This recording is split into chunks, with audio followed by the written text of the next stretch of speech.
What's up, Lucky Gamers? It's Lucky Lux, and today we're going to be talking about the relic system in Dislyte. Going to talk about the different relic sets, different relic combinations, and then we're going to show some of the units that I have and the relics that I choose to use them with. So if you guys like this video, go ahead and hit the like button, comment down below what you guys think about the system, and subscribe to the channel if you guys want to see more of this content. Click the bell, that way you guys know when I upload. But anyways, let's go ahead and hop into the video. So what the night?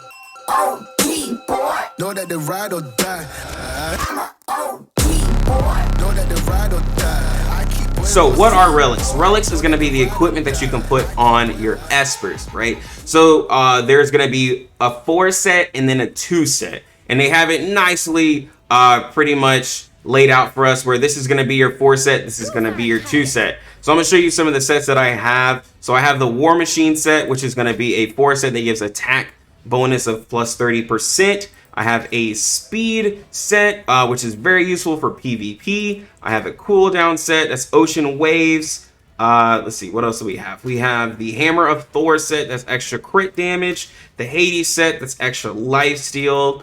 The Panacea set, that's going to be healing efficacy, and that's basically going to just be like, you get better healing. And then I think lastly, I have increased speed of allied espers afflicted with disables by 50. So that's a pretty good like anti-debuff set. And then for the 2-piece sets, there's a couple of them so far. So you have the extra crit rate, extra HP, you get the extra ally shield whenever you start battle. And then my personal favorite is actually the counterattack set, which is very useful for certain espers who can use this. But those are basically the sets that we have in game right now. So with the relic system, this is what basically pushes your character to be different than somebody else's. There's some stats that you want to worry about, like, you know, based off the unit that you're using, right? And you want to make sure that you can try to roll for those as you're upgrading your relics, right? So if you look at this one here, this is a flat attack with another flat attack roll, flat HP, and then a percentile resistance. So this one's okay if you're, you know, wanting to push HP. I wish I had some more favorable substats, but we're very early in the game. If you look over to this one has a percentile defense bonus. It has crit damage, resist again, and then an attack bonus, which is, you know, 2%. This purple one that I have has HP, defense, crit rate, and attack. And then this last one is attack bonus, crit rate, HP, resist. So most of them have at least 2 stats that I really want, which is okay for right now, right? And then it has a mix of attack percentile bonuses, and then I have one with attack like flat values. So do be mindful that there is a quality of the gear as well that you need to watch out for. So early on, don't dump everything into your blues and your greens. Kind of wait till you get some of those orange and purples as long as you can. Of course, if you need to get over a wall, then I would say at least upgrade the blues that you have if you have some decent stats on you. That way you can get past a chapter that you're in the story.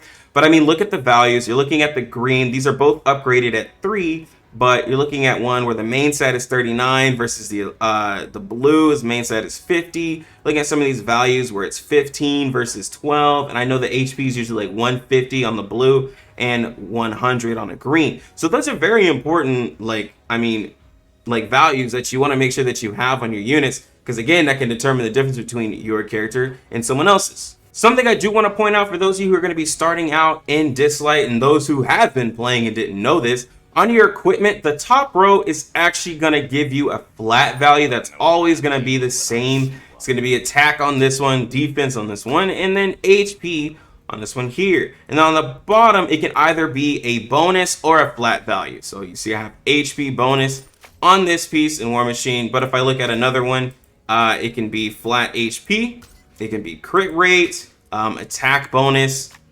Same thing for this set. I have attack bonus, but then there's others that can have different values. Again, those are going to be the ones that you're going to be farming for, honestly, the most, because you're going to be looking for the main bonus, and then you also want the substats to be nice as well.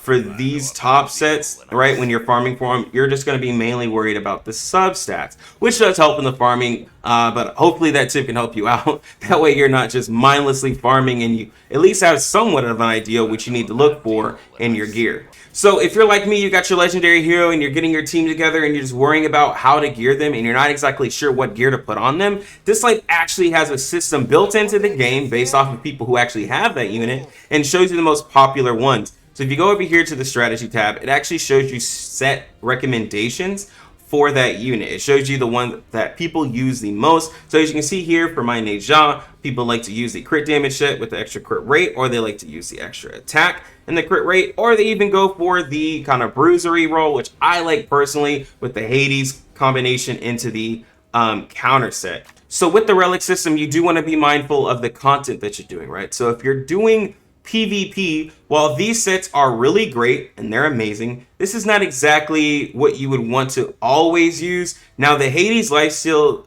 the Hades with the counterattack set is very good for PvP. This allows them to pretty much solo, but if you're trying to burst the team out, then you would want to use the speed set. And this is what you have to think about when you're building. You gotta think about the content that you're doing. Now speed for PvE is not as important, right? But for PvP, it's very important. You want to make sure you have those higher speed stats. So same thing whenever you're using different units, like a support. Like I know a lot of people like to use Bastet. Her sets with the extra speed and the extra ally shield. You can make sure that she can do her ult to give everybody extra shield. That's very useful for PvP.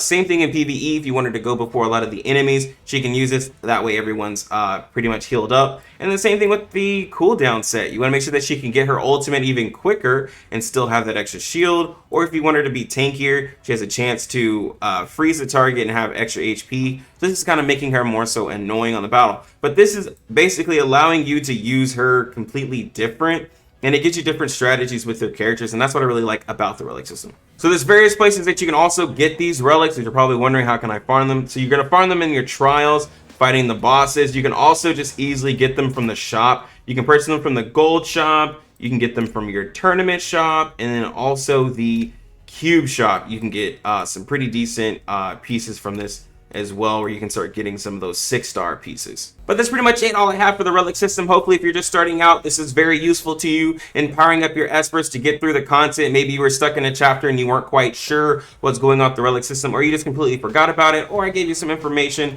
that you didn't know. But if you guys like this video, go ahead and hit the like button, comment down below what you guys think about the video, and subscribe to the channel if you guys want to see more of this content, and click that bell notification, please. And you guys know when I upload. Anyways, I'm gonna go ahead and get out of here. You lucky gamers, have a good one. Lucky Lucks out.